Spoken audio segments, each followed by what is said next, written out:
प्यारे बच्चे, हमारे YouTube चैनल ओशियन क्लासेस में आपका स्वागत है। जैसा कि आप जानते हैं डेली आपको मैथ साइंस की क्लासेस मिल रहे हैं, उसी प्रकार से आज भी आपका साइंस का क्लास है और आज हम पढ़ाएंगे आपको फिजिक्स। प्यारे बच्चों, फिजिक्स में आज का टॉपिक है हीट। आज का कौन सा टॉपिक है? हीट। आप हमसे जुड़े रहेंगे तो हीट के बारे में, उष्मा के बारे में, ताप के बारे में आज अच्छी खासी चीजें आपको अध्ययन होगा। आप जुड़े रहेंगे तो आपको किसी भी एग्जाम में टेट हो, सुपर टेट हो, रेलवे हो, बैंक हो, एसआई हो, यूपीपी हो, आईएएस हो, पीसीएस हो, कहीं तक के भी एग्जाम आप दे सकते हैं। आपको हीट से उसमें कोई समस्या नहीं होगी। अर्थात प्यारे बच्चों, आप जुड़े रहिए और हम आपको बताने चल रहे हैं आज हीट। तो चलिए प्यारे बच्चों, आज हम बताएंगे हीट क्या होता है, उष्मा क्या होता है। सबसे पहले आप बताइए। चलिए प्यारे बच्चों बताएं हीट के बारे में। हीट को बोलते हैं हिंदी में उष्मा। और जैसा कि आप सभी जानते हैं कि उष्मा जो होता है ये हमें किसी वस्तु में जो उष्मा होती है ये हमें उसके गर्माहट या वो कितना गर्म है या फिर ठंडा है, उसके गर्माहट या उसके ठंडेपन का एक अनुभव होता है, एक एहसास होता है, जिसे हम क्या कहते हैं? जिसे हम हीट कहते हैं, उष्मा कहते हैं। तो प्यारे बच्चों, इतनी बातें आपको समझ में आ चुकी होगी कि हीट क्या होता है। हीट जो होता है किसी वस्तु के गर्माहट या ठंडेपन का एहसास ही हमें हीट कहलाता है। अब बात करते हैं हीट के मात्रक की। चलिए सबसे पहले उष्मा के मात्रक की बात करें तो जो उष्मा होता है प्यारे बच्चों, उष्मा की एसआई मात्रक जो होती है, उष्मा की एसआई मात्रक की हम बात करें, उष्मा का एसआई मात्रक जूल होता है। उष्मा का एसआई मात्रक क्या होता है? जूल होता है। अर्थात सबसे पहले हमें जानना होगा उष्मा के मात्रक। तो हमें सबसे पहले इंपॉर्टेंट होता है प्यारे बच्चों कि हमें एसआई मात्रक पता चले। तो हमको पता चल गया उष्मा का एसआई मात्रक जूल होता है। उसके बाद इसके अन्य मात्रक देखेंगे तो इसका दूसरा मात्रक होता है कैलोरी। प्यारे बच्चों क्या होता है? कैलोरी होता है। अगर हम बात करें कैलोरी की तो एक कैलोरी बराबर क्या होता है? 4.186 जूल, या फिर हमें कहीं कहीं लिखा मिलता है लगभग 4.2 जूल। आप इसको ध्यान से देखिएगा। तो हम क्या ये बता दिया आपको उष्मा के अन्य मात्रक जो कि जूल, लेकिन कभी कभी पूछ लेता है 1 जूल बराबर कितनी कैलोरी। तो अगर 1 जूल बराबर हमको कैलोरी निकालना है 0.24 कैलोरी, 1 जूल बराबर 0.24 कैलोरी, इसको भी जानते चलिए, उल्टा आगे पीछे करके दोनों। चलिए हम कैलोरी जान लिए। इसके बाद आता है दूसरा यूनिट। पहले तो हमने जूल जाना, फिर उसके बाद हमने कैलोरी जाना। इसके बाद अगला यूनिट आएगा किलो कैलोरी। क्या जानेंगे हम? Kilo calorie. प्यारे बच्चों 1 किलो, किलो का मतलब होता है 10⁻3। 1 किलो कैलोरी तो तुरंत जैसे ही 10⁻3 लगाएंगे अर्थात 4.186 गुणे 10⁻3 जूल। इसका मतलब आप कह सकते हैं 4186 जूल। इतनी बातें तो आप समझ चुके होंगे कि हमने जान लिया 1 किलो कैलोरी क्या होता है। तो प्यारे बच्चों इतनी बात जानने के बाद आगे बढ़ेंगे हम। 1 किलो कैलोरी के बाद अगला यूनिट आता है जिसे हम बोलते हैं बीटीएचयू, ब्रिटिश थर्मल यूनिट। चलिए प्यारे बच्चों कौन बताएगा? एक ब्रिटिश थर्मल यूनिट बराबर क्या होता है? 1 बीटीएचयू। 1 बीटीएच मतलब होता है ब्रिटिश थर्मल यूनिट। प्यारे बच्चों 1 ब्रिटिश थर्मल यूनिट बराबर क्या होता है? चलिए सबसे पहले बताइए 252 कैलोरी होता है। कितना होता है? 252 कैलोरी होता है। इसके आगे हम बात करेंगे उष्मा का सबसे बड़ा मात्रक होता है थर्म। तो प्यारे बच्चों एक थर्म बराबर क्या होता है? 1 लाख यानी 10⁻5। 10⁻5 बीटीएचयू अर्थात 10⁻5 बीटीएचयू। प्यारे बच्चों ये सब यूनिट आपके लिए बहुत इंपॉर्टेंट है। ब्रिटिश थर्मल यूनिट, ये सारी चीज जान लीजिए इतना होता है। या फिर हम सबसे पहले बात करेंगे मेगा जूल के बारे में। तो प्यारे बच्चों कितने लोग मेगा जूल के बारे में जानते हैं? तो आप जानते हैं एक थर्म बराबर क्या होता है? 105.5 मेगा जूल। चलिए इतनी पॉइंट नोट कर लीजिए आप। आपने जान लिया उष्मा के मात्रक, उष्मा के सभी मात्रक हैं। तो सारी चीज जानने के बाद आप आगे बढ़ेंगे। चलिए इतना नोट कर लीजिए।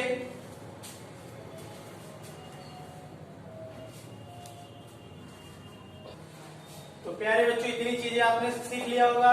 एक चीज और सीख लो यहाँ पर। अगर पूछा जाए एक किलोवाट घंटे, अगर पूछा जाए 1 किलोवाट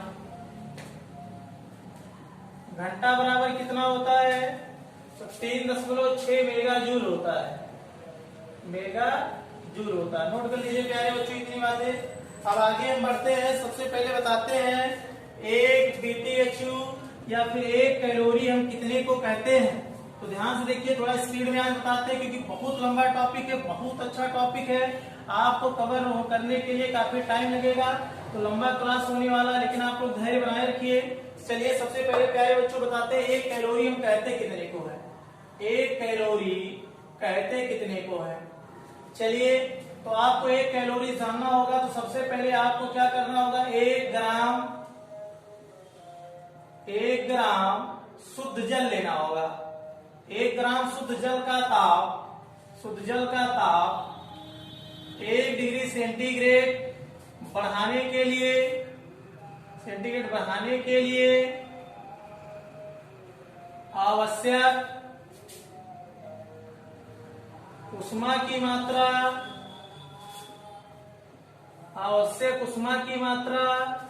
1 कैलोरी कहलाता है, 1 कैलोरी कहलाता है। तो आई होप कितना समझ चुके होंगे कि 1 कैलोरी उष्मा किसको कहते हैं हम। तो 1 ग्राम शुद्ध जल लीजिए, 1 ग्राम शुद्ध जल लीजिए, उसका तापमान 1 डिग्री सेंटीग्रेड बढ़ाने के लिए आपको जितना उष्मा देना होगा वही आपका 1 कैलोरी कहलाएगा। तो प्यारे बच्चों, शुद्ध जल का तापमान होता कितना है, अर्थात शुद्ध जल की हम बात करें, शुद्ध जल का तापमान नोट कर लीजिए। शुद्ध जल का तापमान जो होता है कौन बताएगा। चलिए प्यारे बच्चों, 14.5 डिग्री सेंटीग्रेड से 15.5 डिग्री सेंटीग्रेड तक होता है। अर्थात अगर जल का तापमान 14.5 है तो उसको 15.5 करने के लिए, या फिर 15 है तो 16 करने के लिए 1 ग्राम जल लीजिए, उसका तापमान 1 डिग्री सेंटीग्रेड बढ़ाने के लिए जितनी आपको ऊर्जा की आवश्यकता होगी वही क्या होगी, वही 1 कैलोरी होगी। चलिए प्यारे बच्चों, हम BTU जानते हैं। चलिए हम बात करें 1 BTU कितने को कहते हैं। 1 ब्रिटिश थर्मल यूनिट, क्या, British thermal unit, 1 British thermal unit हम कितने को कहेंगे। वहां पे आपको 1 पाउंड लेना होगा, 1 पाउंड शुद्ध जल का तापमान, शुद्ध जल। वहां मैंने 1 ग्राम जल लिया, लेकिन यहाँ पर हम क्या करेंगे, 1 पाउंड लेंगे। 1 पाउंड शुद्ध जल का तापमान 1 फ़ारेनहाइट बढ़ाने के लिए, 1 फ़ारेनहाइट बढ़ाने के लिए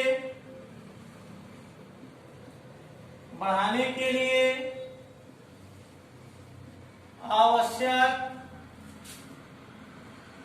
उष्मा की मात्रा 1 BTU होता है, 1 BTU होता है। तो आप समझ चुके होंगे, अर्थात आपने दोनों चीजें सीख लिया। क्या क्या सीख लिया आपने, कैलोरी भी सीख लिया, BTU भी सीख लिया।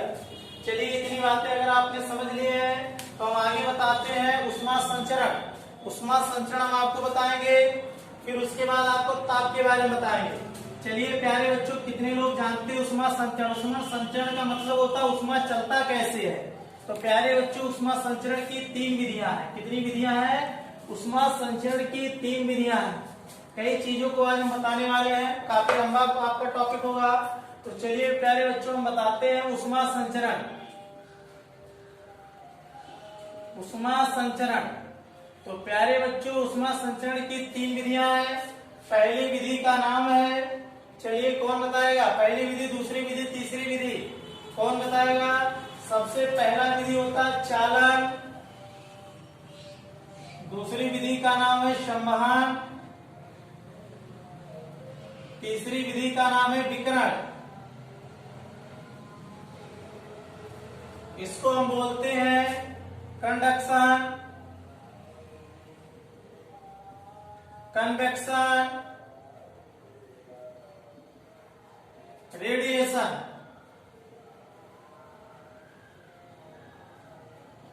तो प्यारे बच्चों, इतनी चीजें आपको समझ में आ चुकी होगी। अब कौन बताएगा सबसे पहले कि कंडक्शन विधि किसे कहते हैं, कन्वेक्शन किसे कहते हैं, रेडिएशन किसे कहते हैं। तीनों विधियों को जल्दी से जल्दी कौन बताएगा। आपको इतनी बातें ध्यान देनी है। तो प्यारे बच्चों, आज हम आपको सिखाएंगे चालन क्या होता है, संवाहन क्या होता है और विकर्ण विधि क्या होता है। तो चलिए सबसे पहले हम चालन विधि की बात करेंगे। तो प्यारे बच्चों, आज हम आपको सिखाएंगे चालन क्या होता है, संवाहन क्या होता है और फिर आपको बताएंगे विकर्ण क्या होता है। इसके एग्जाम्पल भी देखिए, आप देखते रहिए, जिसको पता है बहुत अच्छा, थोड़ा सा आप लोग भी एक्टिव रहा करिए। तो सबसे पहले क्या करना है, वहां पे देखिए चालन, चालन की हम बात करेंगे। सबसे पहले प्यारे बच्चों आप देखिए, उष्मा जब ऐसे कभी चले जिसमें उसके माध्यम के कण विस्थापित ना हो, कहने का मतलब आप समझ नहीं पाए तो फिर से देखिए, देख लीजिए, मैं नोट कर देता हूं, आप देखिए फिर समझाते भी आपको। लिखिए, उष्मा संचरण की ऐसी विधि जिसमें माध्यम के कण अपना स्थान नहीं छोड़ते हैं। क्या करते हैं? अपना स्थान नहीं छोड़ते हैं। इसका मतलब आपने समझ नहीं पाए तो हम सिखाते हैं। यानी आप जब किसी ऐसे माध्यम को गर्म करते हैं जिसमें सबसे पहले, जैसे अगर इस मार्कर की बात करें, इसमें छोटे छोटे कण से मिलकर के बना हुआ है, या हम लोहे की छड़ लेते हैं, मान लेते हैं किसी धातु की छड़ है, मान लेते हैं लोहे की छड़ है। अब इस लोहे की छड़ को जब एक सिरे को हम गर्म करते हैं, यहाँ पर हम हीट देते हैं और धीरे धीरे देखते हैं कि दूसरा सिरा भी गर्म हो जाता है। क्या प्यारे बच्चों, यहाँ का कण चल के यहाँ चला है क्या? नहीं ना।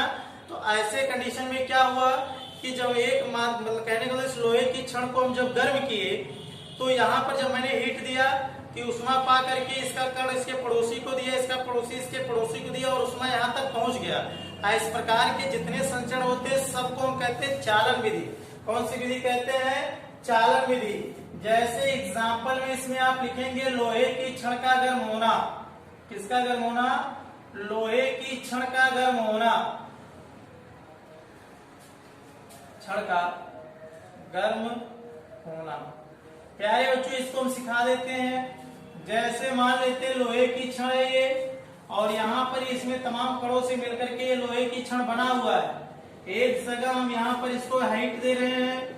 जब हम इसको हीट देते हैं यहाँ पर, तो जो यहाँ का लोहे का यहाँ पर जो कण है, ये यहाँ पर आने के बजाय ये केवल ऊर्जा का ट्रांसफर करता है। यानी अपने पड़ोसी को ऊर्जा दिया, पड़ोसी को दिया, इस प्रकार से ऊर्जा यहाँ तक पहुंच जाती है। और हमेशा एक चीज ध्यान रखिए, उष्मा का संचरण होता क्यों है? तो प्यारे बच्चों, एक पॉइंट नोट कर लीजिए इसको पढ़ने से पहले।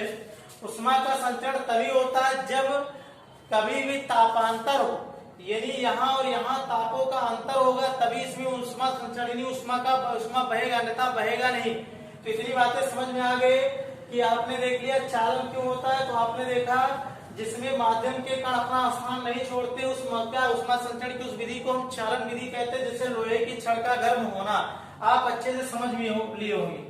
प्यारे बच्चों, कहीं आप किनारे पर नोट कर लीजिए, तब इसको पढ़िए। नोट ये करना है कि उष्मा संचरण होता क्यों है। तो आप लिखेंगे उष्मा संचरण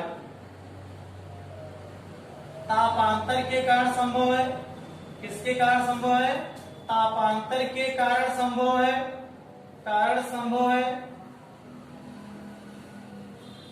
अर्थात उष्मा सदैव उच्च ताप से निम्न ताप की ओर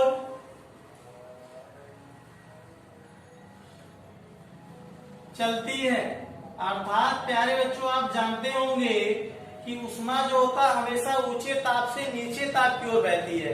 जैसे आपको हम बताएं, आपने देखा होगा रोटी बनाते होंगे, तावे को आग पे जब तक आप वहां से उष्मा देना बंद कर देते हैं, फिर भी थोड़ी देर गर्म रहती है, फिर ठंडी हो जाती है।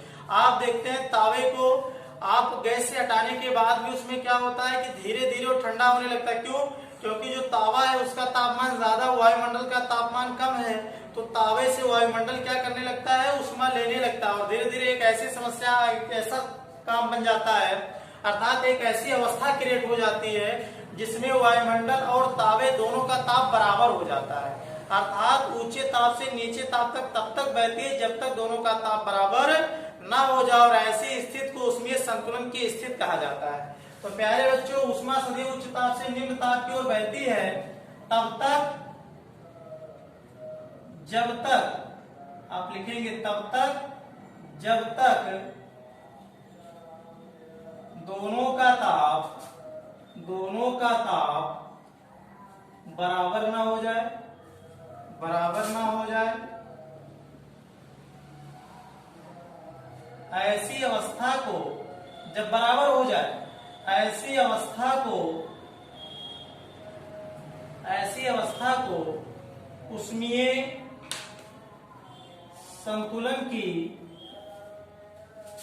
संतुलन की अवस्था कहा जाता है, अवस्था कहा जाता है। प्यारे बच्चों, इतनी बातें ध्यान से देखिएगा, आपको काफी विस्तार में बता दिया। यदि ऊष्मा जो होता है उच्च ताप से निम्न ताप की ओर बहता है, तब तक बहता है जब तक दोनों का ताप बराबर न हो जाए। जब दोनों का ताप बराबर हो जाता है, ऐसी दशा को ऊष्मीय संतुलन की दशा कहते हैं। तो प्यारे बच्चों, इतनी बातें आपने अच्छे से समझ लिया। ऊष्मीय संतुलन की अवस्था क्या होती है आप अच्छे से जान जाएंगे। कभी भी एग्जाम में आए ऊष्मीय संतुलन की अवस्था तुरंत आप बता देंगे, जब ऊष्मा का संचरण होता है और जब दोनों का ताप बराबर हो जाता है, ऐसी दशा को ऊष्मीय संतुलन की दशा कहते हैं। चलिए प्यारे बच्चों, आगे बढ़ते हैं। अब चलते हैं संवहन विधि। संवहन विधि में क्या होता है, सबसे पहले ध्यान से देखिए, इसमें आप लिख सकते हैं ऊष्मा संचरण की ऐसी विधि जिसमें, हम सीधा ये शुरू करते हैं, जिसमें माध्यम के कारण अपना स्थान छोड़ देते हैं, अपना स्थान छोड़ देते हैं। प्यारे बच्चों, इतनी बातें समझ में आ गई होगी। अब इसमें क्या होता है, जो संवहन विधि होती है, इसमें माध्यम के कण सदैव अपना स्थान छोड़ देते हैं। इसका मतलब, जैसे आपने पानी को तो गर्म किया होगा ना, तो चलिए आपको हम लेते हैं, एक बीकर लेते हैं और यहाँ पे एक बर्नर लगा देते हैं और इसमें हम पानी भर देते हैं। आप देखते होंगे, क्या देखते होंगे कि सबसे पहले जब इसको ऊष्मा दिया जाता है, इस पानी को ऊष्मा दिया जाता है, तो ऐसी दशा में क्या होता है, नीचे का तापमान तो बढ़ जाता है। ऐसे सामान्य दशा में पानी का तापमान 14.5 से 15.5 डिग्री सेंटीग्रेड होता है। तो प्यारे बच्चों, आपने देखा, हमने एक बीकर लिया और बीकर में हमने लगा दिया, क्या लगा दिया, बर्नर लगा दिया। इसको ऊष्मा देना शुरू किए। इसका तापमान मान लो 15 डिग्री सेंटीग्रेड था। जब इसको ऊष्मा दिए तो इसका तापमान 16 डिग्री सेंटीग्रेड हो गया। जब इसको हम ऊष्मा दिए तो इसका तापमान कितना हो गया, 16 डिग्री सेंटीग्रेड हो गया। और जैसे जैसे हम पानी को ऊष्मा देते जाते हैं, पानी का तापमान बढ़ाते, पानी हल्का होता जाता है। तुरंत ये पानी हल्का हुआ और ये ऊपर उठना शुरू हुआ और ऊपर का पानी नीचे आ जाता है। अर्थात ये वाला पानी जब 16 हुआ तो हल्का होकर ऊपर गया और ऊपर का पानी 15 में नीचे आया, वो भी 16 हुआ, वो भी ऊपर गया। इसी प्रकार पूरे बीकर का तापमान 16 हो जाएगा। फिर जब ये 16 से फिर इसको और ऊष्मा देने तो 17 होगा, 18 होगा, 20 होगा। तो 20 वाला हल्का हुआ ऊपर गया और 16 वाला नीचे आया। इसी तरीके से ऊष्मा का संचरण होता रहता है, यानी पानी नीचे से ऊपर जाता रहता है, ऊपर से नीचे आता रहता है। आपने देखे होंगे, जब हम बहुत तेजी से ऊष्मा देने लगते हैं तो एक धारानुमा जो होता है वो उबलने लगता है और उस नीचे से पानी आता हुआ आपको प्रतीत होता है। और जब हल्का हल्का ऊष्मा देते हैं तो वही पानी बुलबुला नुमा आता है। जो बुलबुला नुमा आता है प्यारे बच्चों, वही नीचे का पानी गर्म होता है, हल्का होकर ऊपर आता है और ऊपर का पानी नीचे जाता है। इस प्रकार आपने देखा, जो पानी गर्म होता है ये अपना स्थान छोड़ देता है, अर्थात पानी के कण अपना स्थान छोड़ देते हैं। अर्थात इस प्रकार के जो पानी गर्म हुआ, इस माध्यम को ऊष्मा का जो संचरण हुआ, यहाँ से यहाँ ऊष्मा चला, इस विधि को हम कौन सी विधि कहेंगे, संवहन विधि। अर्थात जो पानी गर्म होता है वो किस विधि से, ऊष्मा की किस विधि से, ऊष्मा संचरण की संवहन विधि से। प्यारे बच्चों, आई होप समझ चुके होंगे, कमरा भी इसी प्रकार गर्म होता है, अर्थात गैस भी इसी संवहन विधि से ही गर्म होता है। तो जब पूछा जाए कि पानी गर्म होता है तो क्या बताएंगे प्यारे बच्चों आप, संवहन विधि। कमरा किस विधि से गर्म होता है तभी क्या बताएंगे प्यारे बच्चों आप, तो आप यहाँ लिखेंगे गैस का गर्म होना, दूसरा लिखेंगे आप पानी का गर्म होना। ये सब ऊष्मा की कौन विधि है, पानी का गर्म होना। ये सब कौन सी विधि है, ऊष्मा की कौन सी विधि है, संवहन विधि है। प्यारे बच्चों आगे बढ़ते हैं हम। विकिरण विधि क्या होता है, लिख दीजिए, ऐसे माध्यम में, अर्थात ऐसी विधि में माध्यम ही नहीं होता है, माध्यम नहीं होता है और ऊष्मा एक स्थान से दूसरे स्थान पर पहुंच जाती है। अर्थात प्यारे बच्चों, जब कहीं मीडियम ही ना हो और ऊष्मा एक स्थान से दूसरे स्थान पर पहुंच जाए, ऐसी विधि को हम विकिरण विधि कहते हैं अर्थात रेडिएशन विधि कहते हैं। जैसे एग्जाम्पल के तौर पर पृथ्वी का गर्म होना, किसका गर्म होना प्यारे बच्चों? पृथ्वी का गर्म होना। पृथ्वी का गर्म होना ये उष्मा की कौन सी विधि से होता है? तो आप तुरंत बताएंगे कौन सी विधि होती है? विकिरण विधि होती है। आई होप प्यारे बच्चों आपने उष्मा के संचरण की तीनों विधियां सीख ली होंगे, तीनों के एग्जाम्पल सीख लिए होंगे। अब आगे हम बढ़ते हैं। अब आपको बताएंगे ताप। टेम्परेचर क्या होता है? तापमापी कितने प्रकार के होते हैं? ताप का मात्रक क्या होता है? तापमापी का खोज किसने किया? कहाँ पर कौन सा तापमापी इस्तेमाल किया जाता है? सारी चीजें आप आगे बढ़ेंगे। वीडियो के अंत तक जुड़े रहे, वीडियो को देखते रहे, उष्मा के सारे प्रश्न आज आपके सारे जवाब मिल जाएंगे। तो प्यारे बच्चों आई होप कितनी चीजें आपने समझ लिया। अब लिखिए टेम्परेचर। टेम्परेचर के बाद लिखिएगा ताप। लिखिएगा क्या होता है उसकी हिंदी? ताप। चलिए प्यारे बच्चों हम चलते हैं ताप के बारे में।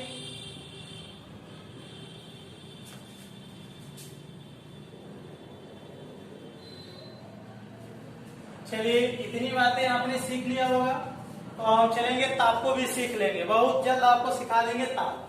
तो प्यारे बच्चों सबसे पहले देखिए टेम्परेचर क्या होता है। अच्छा हम पूछे हमारे शरीर का तापमान कितना होता है, क्या बताएंगे आप? बहुत से बच्चे गड़बड़ कर जाते हैं। अभी जल्दी में आया था, टेट के एग्जाम में आया था, पिछली बार 2018 में आया था शायद, तो उसमें क्या किए थे बहुत बच्चे गलत कर जाते हैं। तो हमारे शरीर का ताप ही नहीं पता है किसी को। अरे प्यारे बच्चों बताइए हमारे शरीर का तापमान कितना होता है? चलिए अब सबसे पहले शरीर का तापमान ही बता देते हैं। पहले तो पैमाना जान लीजिए, किस किस पैमाने में आपको बताएं। सभी पैमाने जान लीजिए, तो सभी पैमानों में शरीर का ताप भी बता देंगे। तो प्यारे बच्चों ताप क्या होता है? देखिए उष्मा क्या होता है? किसी वस्तु के ठंडे या गर्माहट का एहसास होता है। लेकिन जो ताप होता है कोई वस्तु कितना गर्म है कितना ठंडा है उसका टेम्परेचर बताता है। तो आपने जान लिया होगा जब कोई वस्तु गर्म है अर्थात उसमें उष्मा है, सीधी सी बात है, तो उष्मा हमको बताता है। लेकिन वो वस्तु कितना गर्म है कौन बताता है? जब लोहा गर्म है, किसके कारण गर्म है? क्योंकि उसमें कुछ हीट आ गया, उष्मा आ गया। लेकिन वो लोहा कितने टेम्परेचर तक यानी कितना गर्म है उसका कौन बताता है? ताप बताता है। तो सबसे पहले आप बताएंगे कि कोई वस्तु कितना गर्म या कितना ठंडा है, कितना ठंडा है ये उसका कौन बताता है? ये उसका ताप बताता है। प्यारे बच्चों एक चीज और हमने पूछना चाह रहे हैं आप लोगों से कि सबसे पहले इतनी पॉइंट ये तो आपने सीख लिया। अगली पॉइंट क्या है? अगर हम आपसे पूछे किसी वस्तु का अधिकतम ताप हो कितना सकता है, कोई बताएगा? किसी वस्तु का अधिकतम ताप कितना हो सकता है? अगर बताओ तो बहुत अच्छा, वेरी गुड। बताइए आप लोग जल्दी से किसी वस्तु का अधिकतम ताप कितना हो सकता है? चलिए तो हम आपको बता दें किसी वस्तु का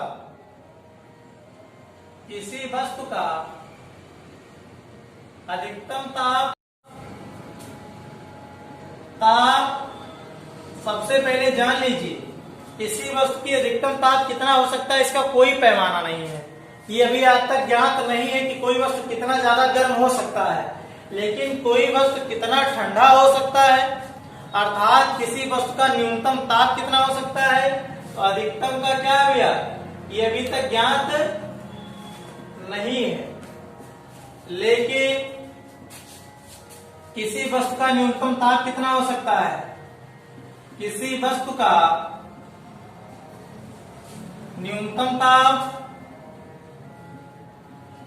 0 केल्विन हो सकता है। क्या हो सकता है? अब बात आ गई केल्विन के, ये तापमान के क्या है? ताप के पैमाने अर्थात ताप के मात्रक है, तो 0 केल्विन हो सकता है। इसे हम क्या कहते हैं? परम शून्य ताप। परम शून्य ताप अर्थात ब्रह्मांड में स्थित किसी वस्तु का तापमान इससे कम नहीं हो सकता है। अगर इसको डिग्री सेंटीग्रेड में बताना चाहे तो -273.15 डिग्री सेंटीग्रेड नोट कर लीजिए। अर्थात किसी वस्तु का ब्रह्मांड में स्थित जितने भी वस्तु हैं इसका तापमान न्यूनतम कितना हो सकता है? तो आप बताएंगे 0 केल्विन। अर्थात 0 केल्विन पर गैस के अणु की गति करना बंद कर देते हैं। अर्थात यह ब्रह्मांड ऐसा ताप है कि जिसके बाद कोई भी वस्तु का तापमान इससे ज्यादा कम नहीं हो सकता, जिसे हम 0 केल्विन या परम शून्य ताप या फिर हम कह सकते हैं -273.15 डिग्री सेंटीग्रेड तो प्यारे बच्चों, आई होप ये बातें आप इतना समझ चुके होंगे। ताप क्या होता है, ताप का अधिकतम कितना मान हो सकता है, ताप का न्यूनतम कितना मान हो सकता है। अब चलिए हम ताप के सबसे पहले बताते हैं आपको मात्रक। प्यारे बच्चों, सबसे पहले ताप का मात्रक कौन बताएगा? चलिए, आपकी लाइव क्लास की व्यवस्था की जाएगी। वैसे भी अगर आप लाइव क्लास में नहीं है फिर भी आप बोल सकते हैं कि ताप का मात्रक क्या होता है। चलिए, कौन बताएगा ताप के मात्रक?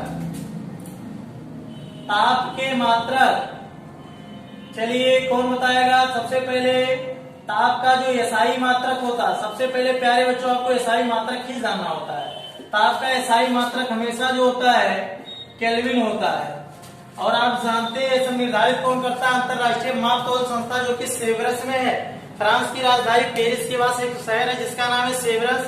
वहीं पर अंतरराष्ट्रीय मापतोल संस्था बनाई गई जो कि 1900 आपको बताया 1960 में जो होती है 6 मूल राशियों को अपनाया गया और 69 में एक मूल राशि मोल भी जोड़ दी गई। उसी समय ताप के एसआई मात्रक को केल्विन क्या है निर्धारित किया गया था। चलिए, सबसे पहले हम प्यारे बच्चों बात करेंगे ताप का एसआई मात्रक केल्विन हो गया। इतनी बातें तो आपने समझ ली। और भी अन्य मात्रक क्या होते हैं इसके ताप के, तो अन्य मात्रक देख लीजिए क्या होते हैं। हम सभी पैमानों को बता देते हैं। एक मात्रक होता है जिसका नाम है सेल्सियस, दूसरा क्या होता है फ़ारेनहाइट, तीसरा क्या होता है चलिए केल्विन, चौथा क्या होता है आपका ब्यूमर।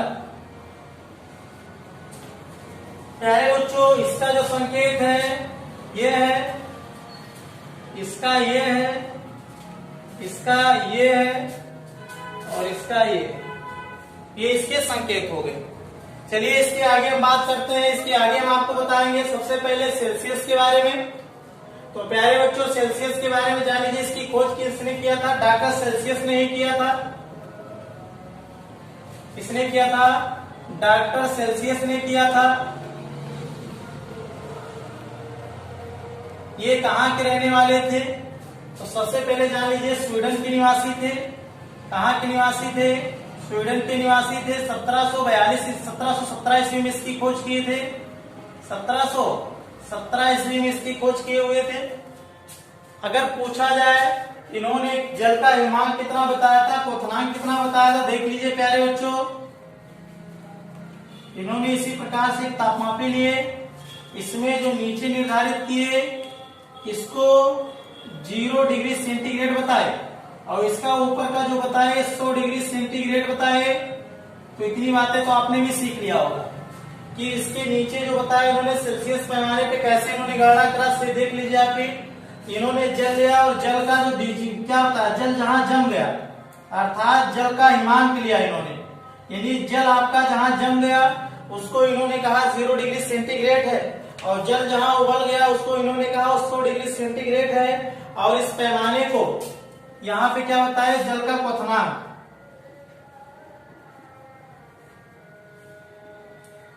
जल जहां उबल गया उसको बताया 100 डिग्री सेंटीग्रेड है और इसको 100 बराबर खानों में बांट दिए। इसको 100 बराबर खानों में बांट दिए।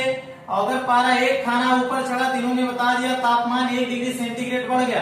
अर्थात इसको कितने खानों में विभाजित किए थे? 100 खानों में विभाजित किए थे।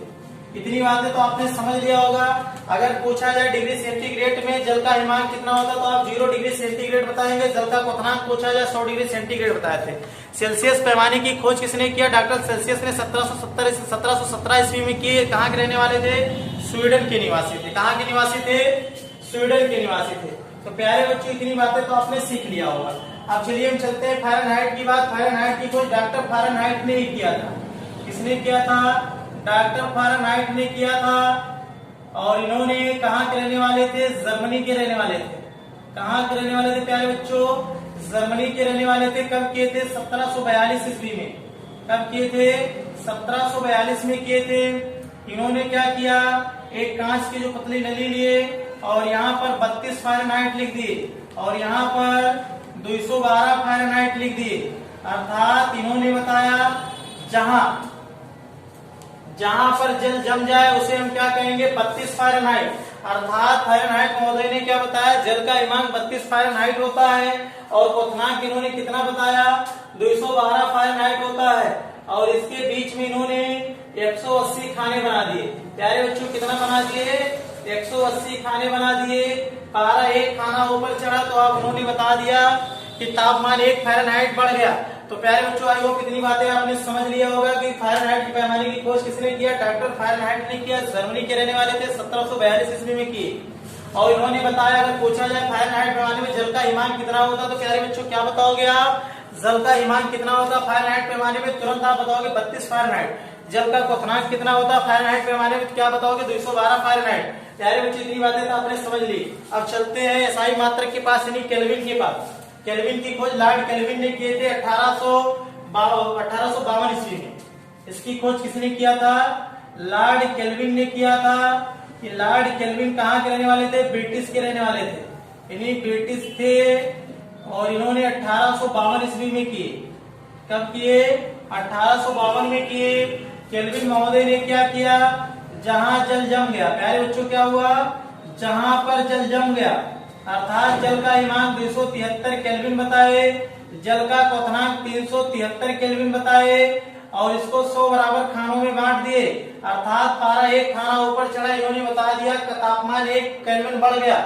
अर्थात पूछा जाए केल्विन पैमाने पर जल का हिमांक कितना होता है, तो आप तुरंत क्या बताओगे? केल्विन पैमाने पे प्यारे बच्चों जल का हिमांक 273 होता है और जल का क्वथनांक कितना होता है? तो प्यारे बच्चों आप बताओगे जल का क्वथनांक जो होता है वो कितना होता है? 373 होता है। इतनी बातें तो आपने अच्छे से समझ लिया होगा। हमने उसके बाद र्यूमर की बात करें तो र्यूमर के बारे में छोटा सा जान लो, थोड़ा सा जान लो। इसका जो जल का हिमांक होता है वो 0 र्यूमर होता है और क्वथनांक 80 र्यूमर होता है। अर्थात र्यूमर महोदय ने क्या किया? एक ऐसा तापमापी बनाया जिसमें इन्होंने 80 खाने निर्धारित किए 0 से 80 तक। जल जहां जम गया उसको इन्होंने बता दिया 0 र्यूमर है, जहां उबल गया उसको 80 र्यूमर बता दिए। प्यारे बच्चों आजकल अगर पूछा जाए किस पैमाने का प्रयोग नहीं होता है तो प्यारे बच्चों लिख दीजिए आजकल र्यूमर पैमाने का प्रयोग नहीं होता है।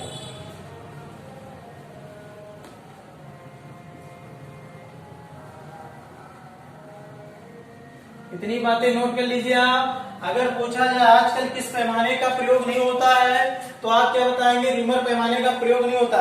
प्यारे बच्चों आप वीडियो को बिल्कुल ऑनलाइन देखा करिए। आप लोग डाउनलोड करके बिल्कुल मत देखा करिए, ऑनलाइन जुड़े रहिए, ऑनलाइन देखा करिए। पर डे वीडियो को निर्धारित टाइम पे आपको मिलता रहता है। वीडियो डेली देखा करिए जिससे हम आपको अच्छी से अच्छी सुविधा दे सके। और आने वाले समय में प्रयास यही हमारा कि सभी विषयों की क्लास अच्छे से चलती रहे और आप लोग तब तक मैथ साइंस की क्लास का भरपूर आनंद लेते रहिए। इतनी चीजें आपने समझ ली होंगी, कोई प्रॉब्लम नहीं होगा। प्यारे बच्चों स्क्रीनशॉट ले लीजिए, नोट करते रहिए। अब आगे हम बढ़ते हैं। प्यारे बच्चों आपने देख लिया सभी प्रकार के ताप के जो मात्रक थे, सेल्सियस, केल्विन, फ़ारेनहाइट, र्यूमर, ये सारी चीजें। अब हम चलते हैं तीनों तापमापी में संबंध बताते हैं और इससे आने वाले फार्मूले प्रश्न को कराते हैं। तो लिख लीजिए तीनों क्या चारों ही बता देंगे। तीनों ताप या तीनों पैमानों में संबंध।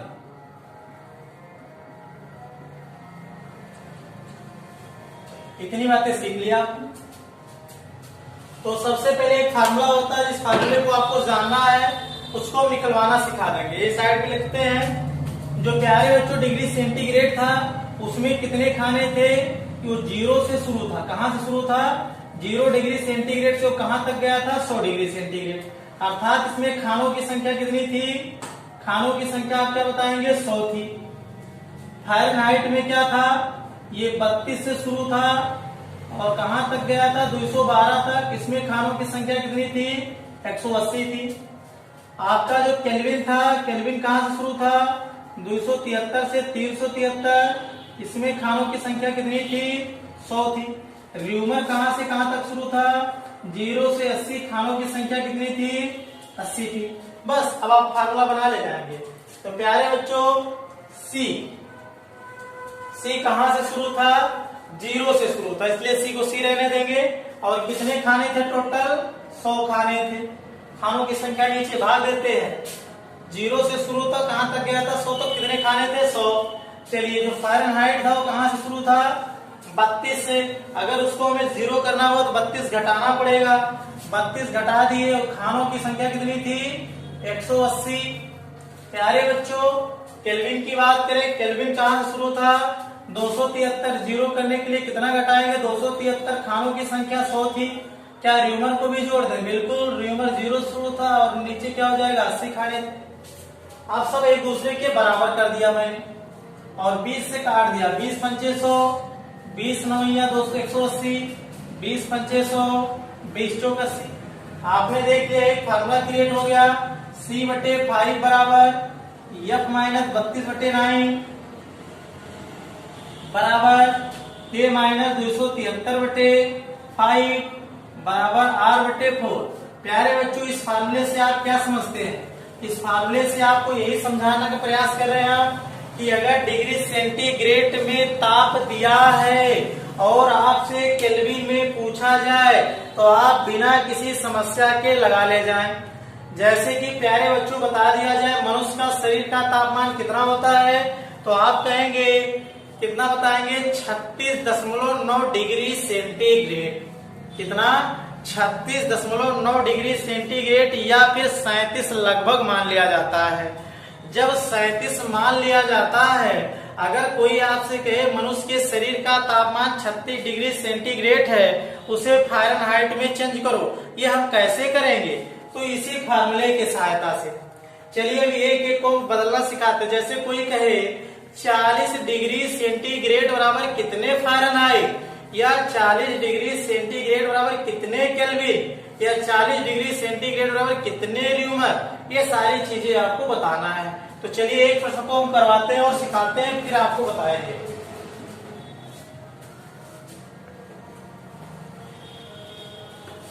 तो चलिए प्रश्न है आज आपका कि 50 डिग्री सेंटीग्रेड बराबर ताप कितना दिया है? 50 डिग्री सेंटीग्रेड जो होता है, ये 50 डिग्री सेंटीग्रेड का ताप दिया है। अब इसको आपको बताना है कि ये जो 50 डिग्री सेंटीग्रेड का ताप है कितने फ़ारेनहाइट के बराबर है, कितने केल्विन के बराबर है, कितने र्यूमर के बराबर है। चलो कौन बताएगा? 50 डिग्री सेंटीग्रेड का ताप कितने र्यूमर के बराबर है, कितने केल्विन के बराबर है, कितने फ़ारेनहाइट के बराबर है। तो चलिए सबसे पहले हम क्या है डिग्री सेंटीग्रेड से किसमें बनाते हैं? फ़ारेनहाइट में। अर्थात हमको जरूरत किसकी है? डिग्री सेंटीग्रेड से फ़ारेनहाइट में। तो जब हमें डिग्री सेंटीग्रेड की जरूरत थी दिया है और फ़ारेनहाइट में चेंज करना है, और हम जानते हैं प्यारे बच्चों सब एक दूसरे के बराबर है, हम किसको लेंगे? केवल डिग्री सेंटीग्रेड और फ़ारेनहाइट को लेंगे। C/C का मान कितना है प्यारे बच्चों? 50 है और हमें किसमें चेंज करना है? फ़ारेनहाइट में। तो 5 8 40, 8 9 72। तो यहाँ तुरंत हो गया 72 बराबर F माइनस 32। 8 9 कितना हो गया? 5 8 सॉरी गलत हो गया प्यारे बच्चों। 5 काम में हम अपने दिमाग में 40 ले लिए थे। क्यों? क्योंकि ये भी 40 का एक प्रश्न बनाने वाले हैं। डिग्री सेंटीग्रेड ऐसा कौन सा ताप है जिसमें डिग्री सेंटीग्रेड और फ़ारेनहाइट बराबर हो, तो -40। तो हमारे दिमाग में वही आ गया था। तो देखिए कोई बात नहीं, 5 दाम में 50 हो गया, और जब 50 हो गया तो 10 9 प्यारे बच्चों 90 हो गया। अब जैसे ही 32 को इधर भेजोगे प्लस हो जाएगा और ये तुरंत जुड़ जाएगा। 9 3 कितना होता है? तो आपको पता है 12 होता है, अर्थात 122 हो जाएगा। प्यारे बच्चों अर्थात 50 डिग्री सेंटीग्रेड बराबर 122 फ़ारेनहाइट। आई होप आप इतना समझ चुके होंगे। चलिए बता दीजिए केल्विन में कितना होगा? जब प्यारे बच्चों यहाँ पे आंसर क्या हो गया? 122 फ़ारेनहाइट। अब प्यारे बच्चों हमें डिग्री सेंटीग्रेड से किसमें कन्वर्ट करना है? केल्विन में करना है। चलिए जब डिग्री सेंटीग्रेड से कहाँ कन्वर्ट करना है? केल्विन में। तो आप तुरंत लिखेंगे C/5 बराबर K माइनस 273/5। 5 से 5 कट गया, इसकी वैल्यू दे रखी है 50।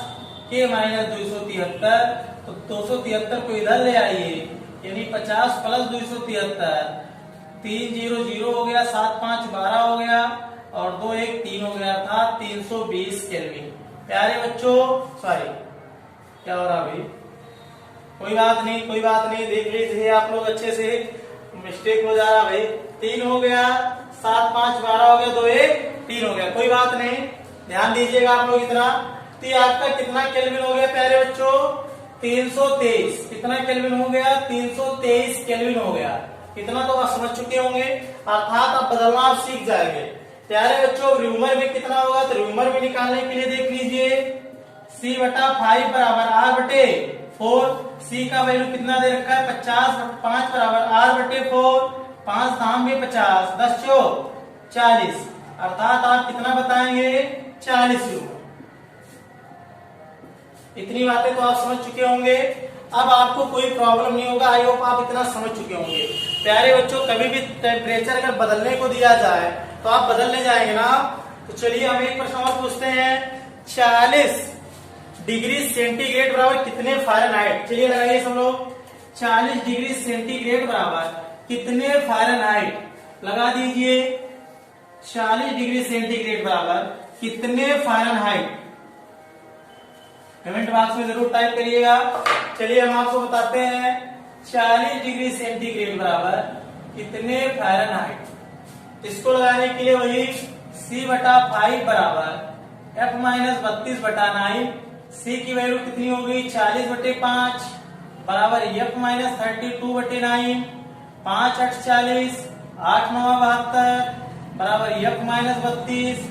F बराबर 7 3 10, कितना हो जाएगा? 2 2 4 हो गया, 7 3 10, 104 डिग्री फ़ारेनहाइट। कितना हो गया प्यारे बच्चों? 104 फ़ारेनहाइट हो गया। कर ले जाओगे ना। आई होप आप इतना अच्छे से समझ चुके होंगे, कोई प्रॉब्लम नहीं होगी। अर्थात कोई भी ताप एक दूसरे में बदलना हो बदल सकते हैं, और सबसे आसान तो होता है डिग्री सेंटीग्रेड को केल्विन में बदलना। प्यारे बच्चों जब डिग्री सेंटीग्रेड में ताप दिया हो, केल्विन में बदलने के लिए कुछ नहीं करना, केवल 273 जोड़ देना है बस। अर्थात अगर आपसे कहे चाहे जितना डिग्री सेंटीग्रेड दे और आपसे केल्विन पूछे तो आप क्या करोगे? सीधा केवल 273 जोड़ दोगे। इतनी बातें आप समझ चुके होंगे। नोट में लिख लीजिए, वह कौन सा ताप है जिसमें डिग्री सेंटीग्रेड और फ़ारेनहाइट दोनों बराबर होते हैं? देखिए नोट, वह कौन सा ताप है जिसमें डिग्री सेंटीग्रेड और फ़ारेनहाइट दोनों बराबर होते हैं? जिसमें डिग्री सेंटीग्रेड फ़ारेनहाइट दोनों बराबर होते हैं, वह कौन सा ताप है?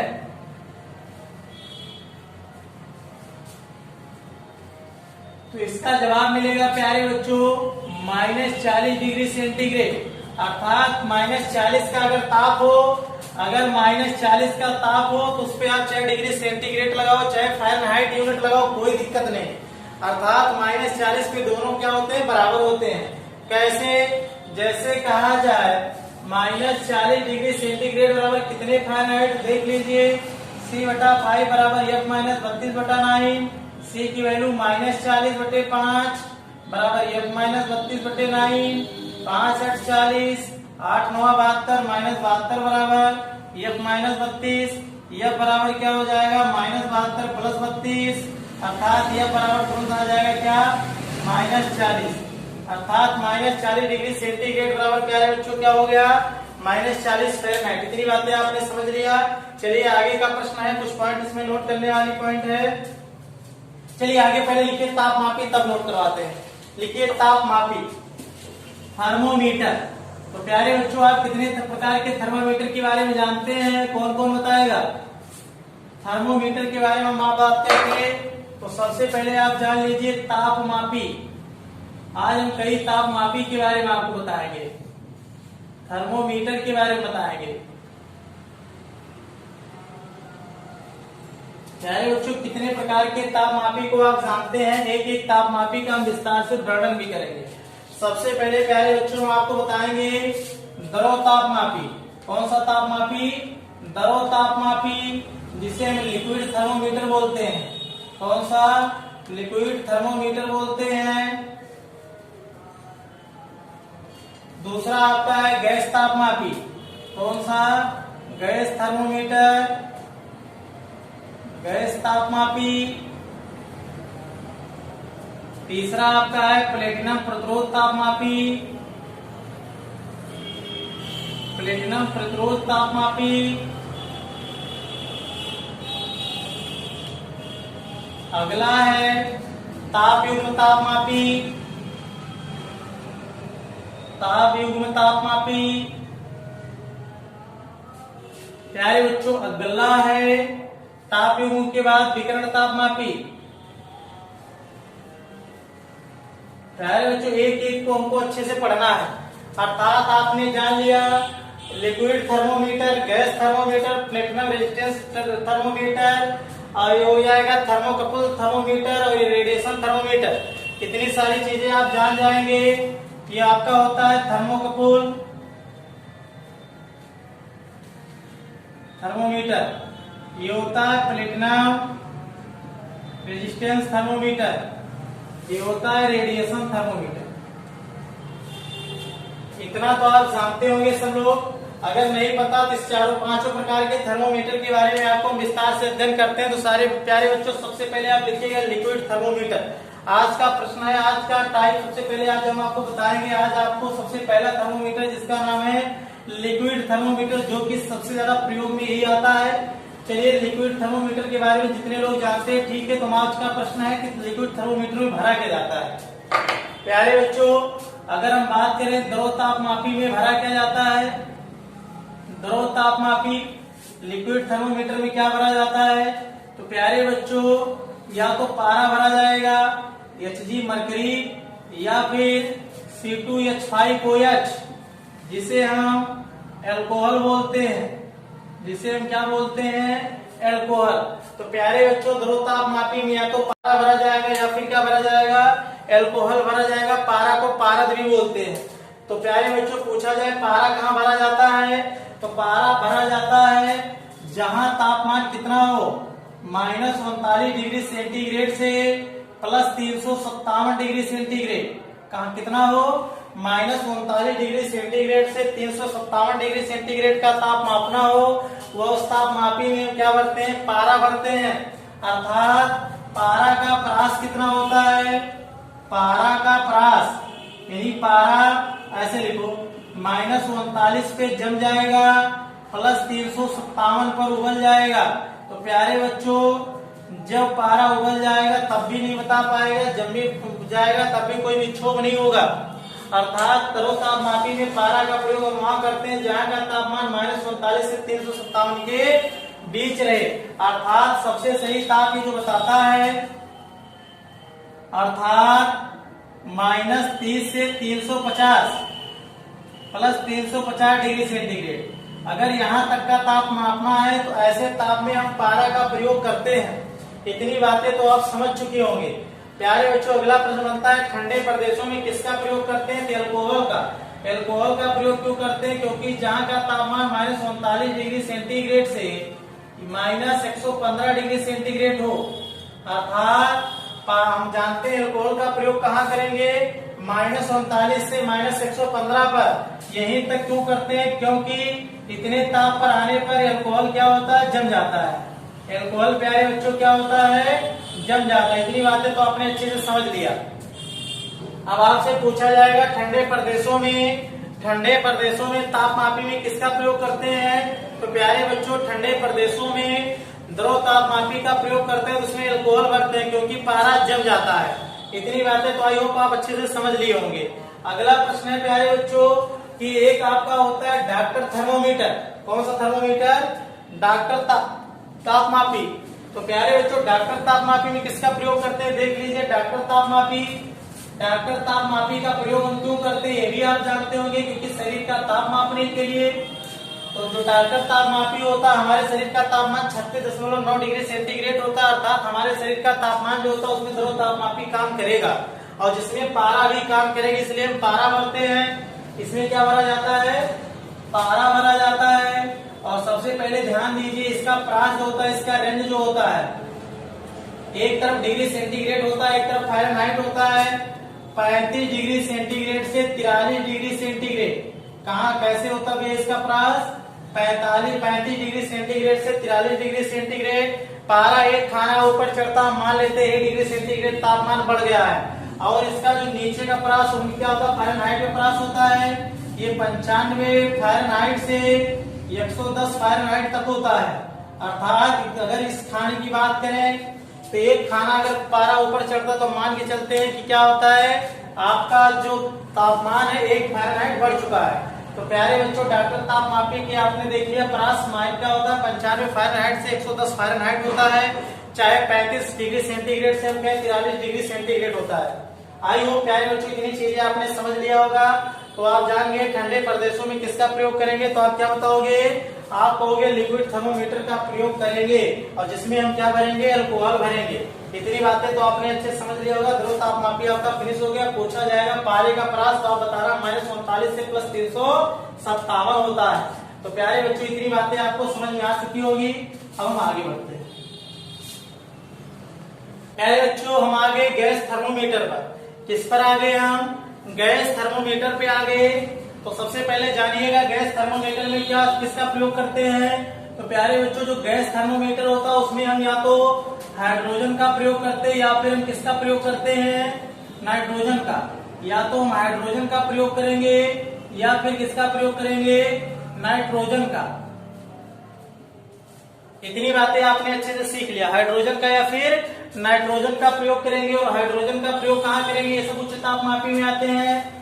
जहां का तक कहां तक का, +500 डिग्री सेंटीग्रेड का तापमान मापने के लिए किसका प्रयोग करेंगे, हाइड्रोजन का प्रयोग करेंगे। +1500 डिग्री सेंटीग्रेड तक का ताप मापने के लिए किसका प्रयोग करेंगे, नाइट्रोजन का प्रयोग करेंगे। इतनी बातें आप अच्छे से समझ लिए होंगे। प्यारे बच्चों इसके बाद हम आते हैं थर्मोकपल तापमापी के बारे में। चलिए इससे पहले बता देते हैं प्लेटिनम प्रतिरोध तापमापी। प्लेटिनम प्रतिरोध तापमापी, प्लेटिनम प्रतिरोध तापमापी। प्यारे बच्चों ये तापमापी का जो परास होता है यही सब पूछा जाता है -200 डिग्री सेंटीग्रेड से +1200 डिग्री सेंटीग्रेड। अर्थात आपको यहाँ से यहाँ तक का ताप मापना होगा। ऐसे तापमापी के रूप में हम किसका प्रयोग करेंगे, प्लेटिनम तापमापी का रूप करेंगे, प्लेटिनम प्रतिरोध तापमापी का प्रयोग करेंगे। प्लेटिनम प्रतिरोध तापमापी कैसे कार्य करती है इसको सीख लीजिए। सबसे पहले तो एक प्लेटिनम का क्या होता है, तार होता है। और प्लेटिनम के तार में एक बड़ी खास बात होती है कि जैसे जैसे तापमान बढ़ाओगे इसका उस तार का रेजिस्टेंस भी बढ़ता जाएगा। अर्थात जैसे जैसे आप तापमान बढ़ाते जाओगे, अर्थात मान लेते हैं उस तार का तापमान जितना बढ़ता जाएगा उस तार में उसी अनुपात में क्या बढ़ता जाएगा, प्रतिरोध भी बढ़ता जाएगा। और वहां से मूल्यांकन कर लेते हैं अगर इतना क्या है प्रतिरोध हो गया अर्थात इसका तापमान इतना है। ये समझ गए होंगे किस पे कार्य करता है। प्लेटिनम का क्या होता है, प्लेटिनम धातु का तार होता है और जैसे जैसे इसका ताप बढ़ता है उसी रेशियो में इसका क्या बढ़ जाता है, प्रतिरोध बढ़ जाता है। अर्थात प्रतिरोध बढ़ाएंगे, यहाँ का तापमान बढ़ाएंगे तो प्रतिरोध भी क्या होगा, बढ़ जाएगा।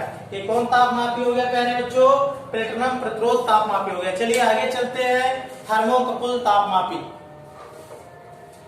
प्यारे बच्चों आ गया आपका तापयुग्म तापमापी। सबसे पहले तो इसमें यही तापयुग्म तापमापी। प्यारे बच्चों सबसे पहले इसमें यही पूछा जाता है ये किस सिद्धांत पर कार्य करता है, इसका सिद्धांत क्या है। ये सिद्धांत इसका कौन है, तो आप लिख देंगे सीबेक प्रभाव। कौन सा, सीबेक प्रभाव। प्यारे बच्चे कई इफेक्ट होते हैं, जैसे सीबेक इफेक्ट हो गया, पेल्टियर इफेक्ट हो गया, थॉम्सन इफेक्ट हो गया। ये सब सारी चीजें हम आपको सिखाएंगे, सब एक जैसे हैं। तो एक बार जल्दी जल्दी बोल देते हैं सीबेक प्रभाव क्या होता है, इसको भी देख लीजिए, थॉम्सन भी देख लीजिए, पेल्टियर भी देख लीजिए। तो प्यारे बच्चों ये तापयुग्म तापमापी जिस सिद्धांत पे कार्य करता है उसका नाम है सीबेक प्रभाव। सीबेक प्रभाव क्या होता है देखिए, सबसे पहले अलग अलग धातुओं के दो तार लेते हैं। क्या करते हैं भैया, अलग अलग धातु की, अलग धातु मान लीजिए धातु ये धातु क्या है, अलग अलग धातुओं के दो तार लेते हैं और उसके बाद हम क्या करते हैं, इनको जोड़ देते हैं और इनकी संधियों पर अलग अलग धातुओं के दो तार लिए और इनको हम क्या कर दिए, जोड़ दिए। और जोड़ने के बाद इनकी संधिनी जहां जहां पे जोड़े हैं एक को हम क्या करते हैं गर्म, यानी एक का तापमान बहुत ज्यादा कर देते हैं और एक को हम क्या कर देते हैं प्यारे बच्चों, ठंडा। क्या करते हैं हम, तो हमने क्या देखा, दो अलग अलग धातु ए और धातु बी के दो तार लिए और इनको हम जोड़ दिए और जहां जहां ये जुड़े उनकी संधियों पे हम क्या करते हैं, ताप का अंतर करते हैं। तापांतर क्या होता है, एक ठीक ठंडा भी है एक ठीक गर्म करो। जब एक ठंडा एक गर्म होता तो इन्होंने देखा, क्या देखा कि इस तार में क्या बहने लगती है, धारा बहने लगती है। क्या बहने लगती है, धारा बहने लगती है। अगर धारा अर्थात इसको गर्म किए इधर ठंडा किए, अगर धारा इधर बह रही है तो फिर उन्होंने दूसरी बार क्या किया, अब इसको गर्म कर दिए। किसको गर्म कर दिए, इसको गर्म कर दिए, इसको ठंडा कर दिए। तो फिर धारा किधर को बहने लगी, इधर को बहने लगी। अर्थात इन्होंने अगर संधियों को पलट दिया तो धारा की दिशा में पलट गया और इसी प्रभाव को सीवेक प्रभाव के नाम से जाना जाता है। तो प्यारे बच्चों, आपने देख लिया होगा सीवेक प्रभाव कि हम दो धातुओं के अलग अलग तार को लेते हैं, उनको जोड़ देते हैं, उनकी संधियों पर तापों का अंतर रखते हैं, जिनसे क्या होता है, धारा का प्रभाव होने लगता है। इसी प्रभाव को हम क्या कहते हैं, सीवेक प्रभाव के नाम से जानते हैं। अगर क्या होता है, संधियों पर तापों को बदल देते हैं, धारा की दिशा भी बदल जाती है। इतनी बातें तो आपने सीख लिया होगा। पेल्टियर प्रभाव देख लीजिए, इसी में धीरे देखिए पेल्टियर प्रभाव। पेल्टियर प्रभाव क्या होता है, सबसे पहले देखिए दो अलग अलग प्रकार के तारों को लेते हैं, यानी दो धातु के तार को लेते हैं और इनकी यहाँ पे संधि है। इन्होंने क्या किया, इस तार में धारा देना शुरू किया। वहां हम क्या किए थे, संधियों को ठंडा गर्म किए थे। अब यहाँ हम क्या करेंगे, कुछ नहीं करेंगे, इनको धारा अर्थात इसमें करंट शुरू करेंगे फ्लो कराना। जब करंट फ्लो कराना शुरू करेंगे तो इसमें इन्होंने देखा, क्या देखा कि एक संधि गर्म हो गई और दूसरी संधि क्या हो गई, ठंडी हो गई। मिट्टी गर्म हो गई भैया, दूसरी संधि क्या हो गई, ठंडी हो गई। और जब इन्होंने धारा की दिशा को पलट दिया, अर्थात धारा की दिशा को जब इन्होंने पलट दिया तो इन्होंने देखा कि जो संधि ठंडी थी वो गर्म हो गई, जो गर्म थी वो ठंडी हो गई। इसी प्रभाव को पेल्टियर प्रभाव के नाम से जाना जाता है। आई होप प्यारे बच्चों इतनी चीजें आप समझ चुके होंगे। पेल्टियर प्रभाव क्या है कि पेल्टियर महोदय ने क्या किया, दो धातुओं के अलग अलग तार को लिया और जोड़ दिया उनके संधियों को। उसके बाद उन्होंने क्या किया, उसमें धारा का प्रभाव किया और उन्होंने देखा एक संधि ठंडी दूसरी गर्म हो गई।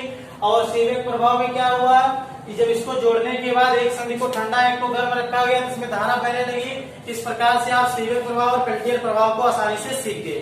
अब हम चलते हैं, सीवेक तो आपने तापमापी देख लिया। अगले तापमापी का नाम है प्यारे बच्चों, आप जवाब दीजिए, कौन सा नाम है, तो आप कहेंगे विकिरण तापमापी, रेडिएशन थर्मोमीटर, जो कि बहुत महत्वपूर्ण है। चलिए देखिए, विकिरण तापमापी प्यारे बच्चों ध्यान से देखिएगा। इसको पूछा जाए किस सिद्धांत पर कार्य करता है, तो सबसे पहले बताइएगा स्टीफन के नियम पर। किसके नियम पर, स्टीफन के नियम पर। स्टीफन का नियम क्या था, E प्रोपोर्शनल टू T की पावर 4। सबसे पहले ये सारी चीज को समझिए, ये किस सिद्धांत पर कार्य करता है, स्टीफन के लॉ पर, स्टीफन लॉ पर। स्टीफन का नियम क्या था, E प्रोपोर्शनल टू T की पावर 4, अर्थात किसी वस्तु से उत्सर्जित होने वाली उसमें विकिरण की मात्रा उसके घात के उसके ताप के चतुर्थ के समानुपाती होता है, अर्थात E प्रोपोर्शनल टू T की पावर 4। प्यारे बच्चों ये क्या करता है, सबसे पहले जान लीजिए, दूर स्थित, किसका, दूर स्थित किसी वस्तु का ताप मापने के लिए प्रयोग किया जाता है। ताप मापने के लिए प्रयोग किया जाता है, किसके लिए प्रयोग किया जाता है, कोई वस्तु बहुत दूर स्थित हो। और एक चीज और ध्यान रखना, उसका तापमान कितना होना चाहिए, उसका तापमान 800 डिग्री सेंटीग्रेड से ऊपर होना चाहिए। इसका क्या मतलब है, अर्थात आपने देखा विकिरण तापमापी कब काम करेगा, कोई वस्तु बहुत दूर स्थित हो और उसका तापमान कितना होना चाहिए, 800 डिग्री सेंटीग्रेड से प्यारे बच्चों कितनी होनी चाहिए, ज्यादा होनी चाहिए। अब 800 डिग्री सेंटीग्रेड से ऊपर क्यों होना चाहिए, क्योंकि इससे कम ताप पर कोई वस्तु विकिरण नहीं उत्पन्न करता है, अर्थात कोई वस्तु रेडिएशन उत्पन्न नहीं करता। इससे कम ताप पर विकिरण उत्पन्न नहीं होता है। प्यारे बच्चों इतनी बातें समझ में आई अच्छे से आप लोग को। तो इसका प्रयोग हम कब करते हैं, जब कोई वस्तु बहुत दूर स्थित हो और उसका तापमान 800 डिग्री सेंटीग्रेड से ऊपर हो। जैसे सूर्य का ताप मापना हो तो इसी तापमापी का प्रयोग करेंगे, क्योंकि सूर्य का जो बाहरी तापमान है वो 6000 डिग्री सेंटीग्रेड है। और उसके बाद अगर हम बात करें कि उसके अंदर का तापमान लगभग 1.5 मिलियन है, 1.5 मिलियन डिग्री सेंटीग्रेड बहुत ज्यादा है। तो प्यारे बच्चों इतनी बातें तो आपने अच्छे से सीख लिया होगा, आपने अच्छे से सीख लिया होगा, कोई प्रॉब्लम नहीं होगी। तो इतना जान लिए, अर्थात ये किस सिद्धांत पर कार्य करेगा, स्टीफन के नियम पर। अर्थात स्टीफन का नियम पूछा जाता है E प्रोपोर्शनल टू T की पावर 4, अर्थात किसी वस्तु उत्सर्जित होने वाली उसमें ऊर्जा की मात्रा उसके ताप के चौथे घात के बराबर होती है। तो प्यारे बच्चों, इस प्रकार से आपने सभी प्रकार के क्या तापमापी को अच्छे से पढ़ लिया। चलिए ठीक है, इसके आगे देखते हैं।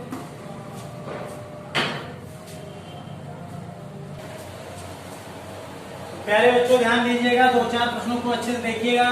अगर आपसे पूछा जाए प्यारे बच्चों, ठंडे प्रदेशों में तापमापी में किसका प्रयोग करते हैं, क्या बताओगे? नोट कर लीजिए जल्दी।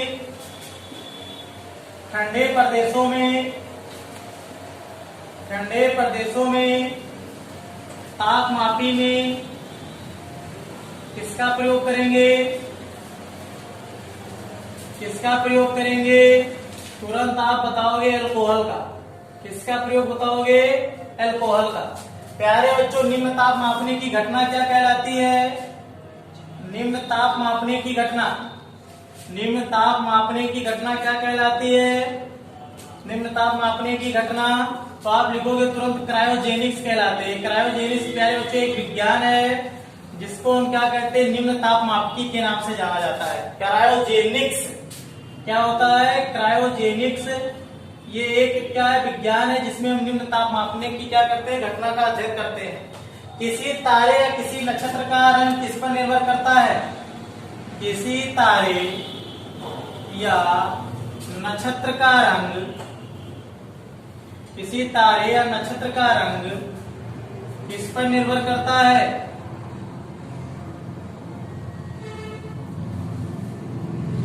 प्यारे बच्चों, उसके ताप पर। किस पर निर्भर करता है? उसके ताप पर निर्भर करता है। चलिए पूछा जाए कि अगर हमें कहीं पर, सबसे पहले जान लीजिए पारे का परास कितना होता है, तुरंत क्या बताओगे? -39 से +357। प्यारे बच्चों, परम शून्य ताप किसे कहा जाता है? चलो बताओ, परम शून्य ताप किसे कहा जाता है? परम शून्य ताप 0 केल्विन को कहते हैं या फिर -273.15 डिग्री सेंटीग्रेड को कहते हैं। प्यारे बच्चों, परम ताप किसे कहते हैं? परम ताप पूछा जाए तो परम ताप प्यारे बच्चों केल्विन पैमाने पर मापा गया था। केल्विन पैमाने पर मापा गया था।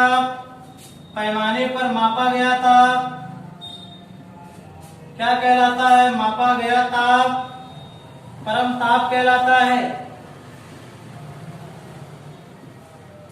केल्विन पैमाने पर मापा गया ताप क्या कहलाता है? परम ताप कहलाता है। प्यारे बच्चों, जल का त्रिक बिंदु किसे कहते हैं? जल का त्रिक बिंदु, ट्रिपल पॉइंट। चलिए बोलिए, जल का ट्रिपल पॉइंट किसे बोलते हैं? तो 0 डिग्री सेंटीग्रेड को जल का क्या बोला जाता है? ट्रिपल पॉइंट बोला जाता है। क्यों? क्योंकि 0 डिग्री सेंटीग्रेड एक ऐसा ताप होता है जिस पर जल तीनों स्टेट में पाया जाता है, ठोस, द्रव, गैस, तीनों फॉर्म में।